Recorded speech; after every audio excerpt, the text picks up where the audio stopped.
Okay, we're going to be looking at converting measures from the customary system that we use in the United States to the metric system, which is based on powers of 10. The first thing that we're going to look at is converting temperatures, and we're going to be converting Celsius to Fahrenheit and Fahrenheit to Celsius. One of the things I want you to realize here is the freezing point of water in the Fahrenheit system. It's 32 degrees Fahrenheit, and in Celsius that is 0. The boiling point, 210 Fahrenheit and 100 Celsius.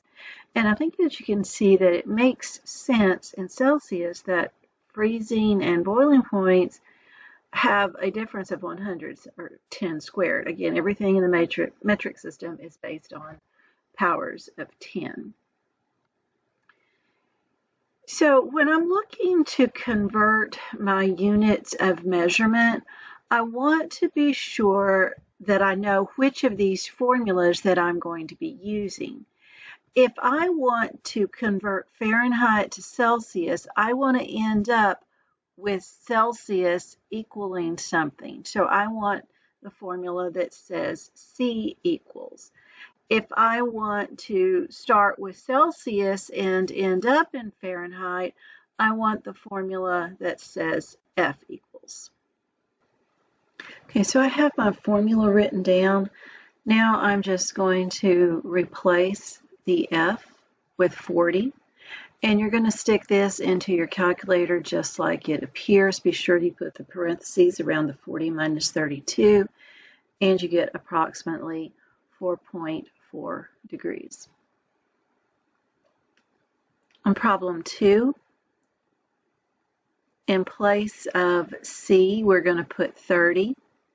So again, put this in the calculator just like it appears.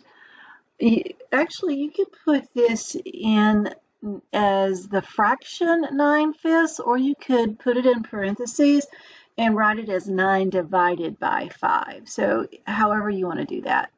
And you will get 86 degrees for your answer. Let me give you a chance to pause the video and try the next 2 problems on your own. And there are your answers for problems 3 and 4.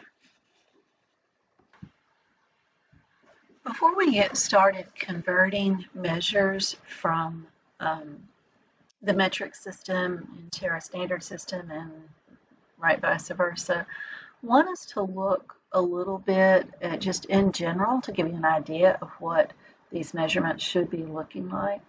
The most commonly used unit to measure length in the metric system is meter, which is a little longer than a yard.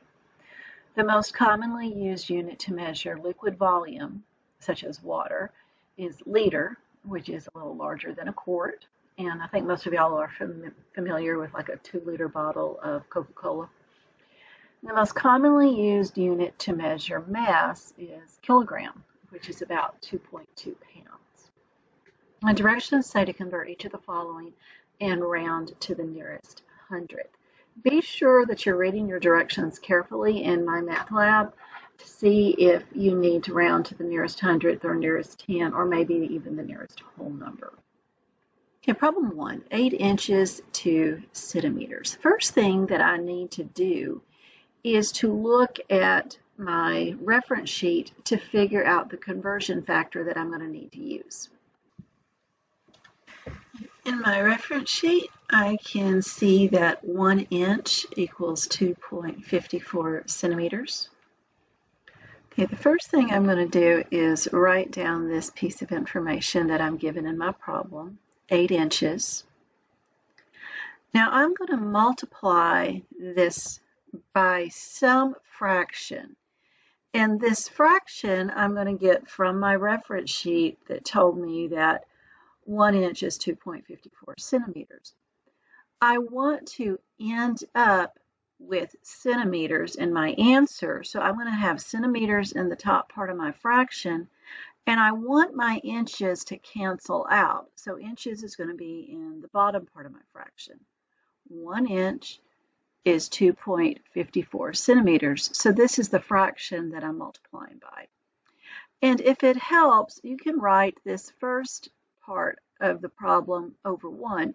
So you can definitely see what's in the top part of your fractions and what's in the bottom part of your fractions.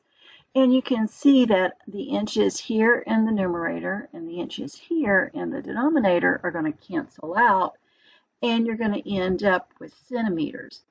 So what you have here, you are just multiplying 8 times 2.54, and that's going to give you your answer in centimeters. So that's going to be 20.32 centimeters.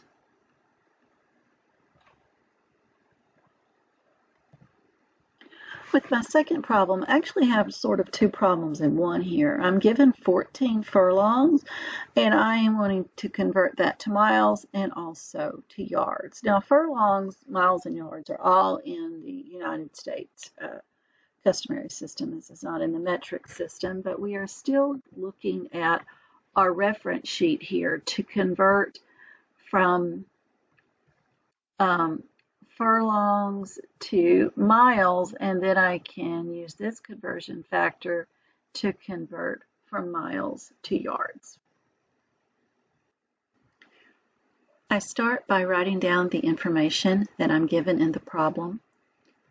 14 furlongs.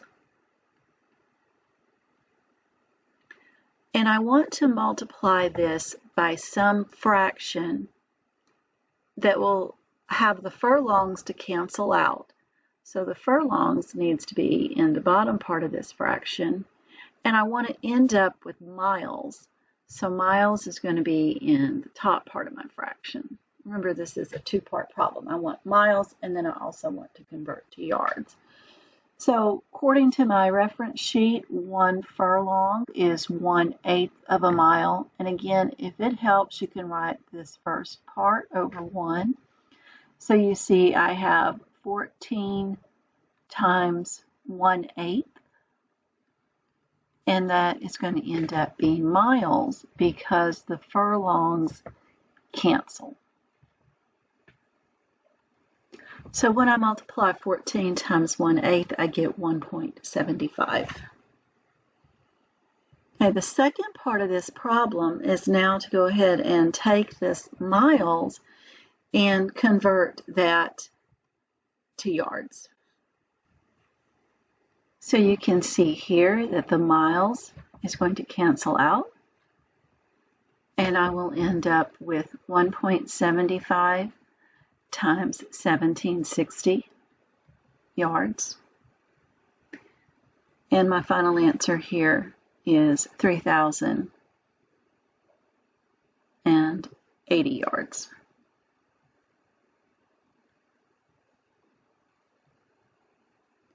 Now, once you do a few of these problems and you get used to understanding what you need to multiply by, you can probably leave out this middle step here and just go straight from this multiplication to your final answer.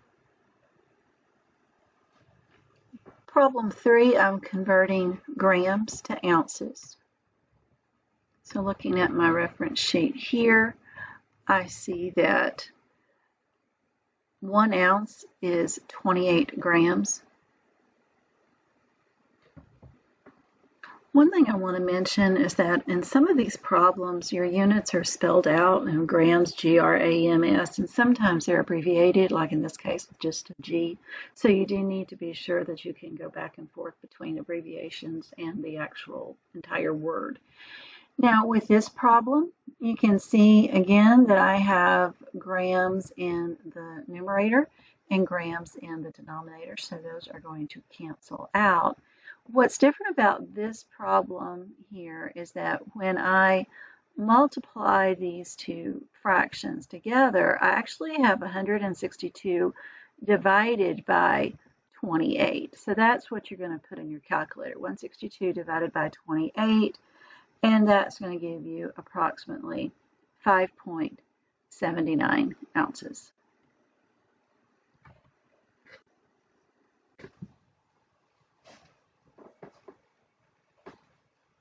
Okay, there's some more examples for you. One thing I do want to point out is on problem 6, I rounded to the nearest tenth, and on problem 7, I just rounded to the nearest whole number.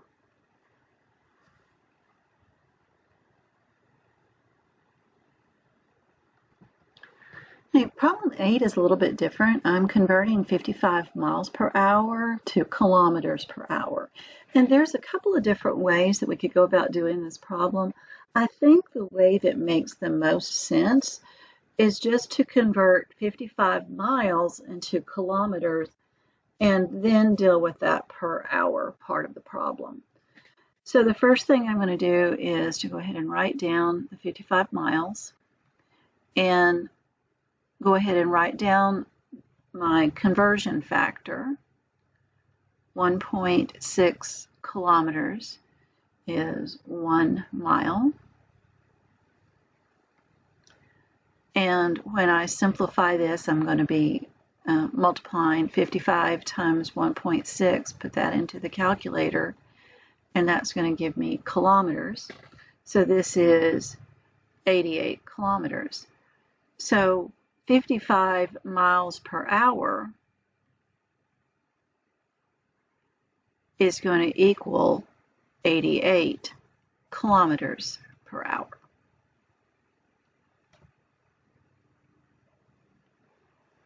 Okay, in my next example, which I've already have done here, you can see that I've converted pounds to kilograms. And we're going to use this conversion, what we're doing here in number 9, to help us with the next problem that's a little bit more involved than just a straight conversion. And with this problem, I hope that you'll see where you can actually use this type of thing in real life. For each kilogram of a person's weight, 2.5 milligrams of a drug is to be given. What dosage should be given to a child who weighs 98 pounds, and use the fact that 1 pound is equal to 0.45 kilograms? Well, I need to take this child's weight of 98 pounds and convert it into kilograms. Okay, when you convert pounds to kilograms, you get 44.1 kilograms. Now that's how much the child weighs, but that's not what I'm asked. I'm asked how much medicine should that child be taking? Well, the child is taking 2.5 milligrams for every kilogram that the child weighs. So what I need to do is multiply the child's weight of 44.1 times 2.5. And that's going to give me 110.25. And that's how many milligrams of medicine the child needs to be taking.